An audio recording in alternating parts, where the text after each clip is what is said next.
இருக்கிறவராக இருக்கிறவரும் இனியவருமாகிய இயேசுவின் நாமத்தில் உங்கள் யாவருக்கும் என் அன்பின் வாழ்த்துக்கள்.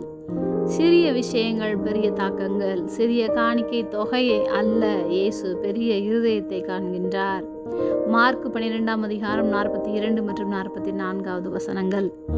ஏழையான ஒரு விதவையும் வந்து ஒரு துட்டுக்கு சரியான 2 காசை போட்டாள். அவர்கள் எல்லாரும் தங்கள் பரிபூரணத்திலிருந்து எடுத்து போட்டார்கள். இவளோ தன் வறுமையிலிருந்து தன் ஜீவனத்துக்கு உண்டாயிருந்ததெல்லாம் போட்டுவிட்டாள் என்றார். இயேசு கிறிஸ்து ஆலயத்தில் காணிக்கை பெட்டிக்கு அருகில் அமர்ந்து ஜனங்கள் காணிக்கை செலுத்துவதை கவனித்துக் கொண்டிருந்தார்.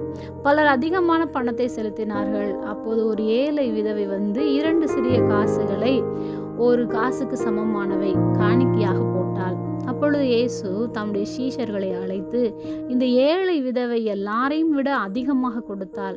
மற்றவர்கள் தங்களிடம் உள்ள அதிகத்திலிருந்து கொடுத்தார்கள். ஆனால் அவள் தன் வறுமையிலிருந்தே தன்னிடம் இருந்த எல்லாவற்றையும் கொடுத்தாள் என்று கூறினார். நம்முடைய தேவன் காணிக்கையின் அளவை அல்ல, நாம் என்ன மனநிலையில் தேவனுக்கு கொடுக்க விரும்புகின்றோம். தேவன் நம்முடைய இருதயத்தையே பார்க்கின்றார். நாம் எவ்வளவு தொகையை கொடுக்கிறோம் என்று அல்ல. இன்றும் நம் திராணிக்கு தக்கதாகவும் நம்முடைய திராணிக்கு மிஞ்சியும் கொடுக்க மனதுள்ளவர்களாவோம். ஜெபம். அன்பின் பரம தகப்பனே, எப்பொழுதும் எங்களோடு கூட இருக்கிறவராகவே இருக்கிறவரே, எங்களுடைய சிறிய காணிக்கையும் அங்கே இருக்கிற பெரிய தேவனாக நீர் இருப்பதற்காக நாங்கள் நன்றி செலுத்துகிறோம். இயேசுவின் நாமத்தில் பிதாவே, ஆமென்.